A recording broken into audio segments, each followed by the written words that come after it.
السلام عليكم. لا تنسوا الاعجاب بالفيديو والاشتراك في القناة. السلام عليكم. لا تنسوا الاعجاب بالفيديو والاشتراك في القناة.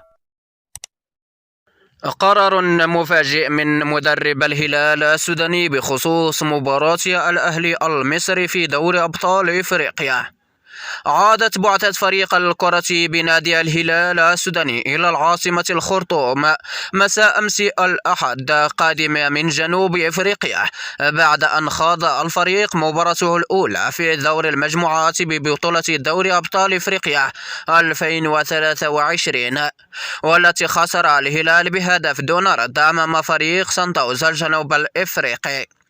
ومن جانب فلا قد قرر مدرب الهلال السوداني الكونغولي فلوران منح إبنجي اللاعبين راحة سلبية اليوم على أن يعود الفريق لتحضيرته عصر غد الثلاثاء لمباراة الأهلي المصري القادمة في الجولة الثانية على ملعب الجوهرة الزرقاء بأمدرمان.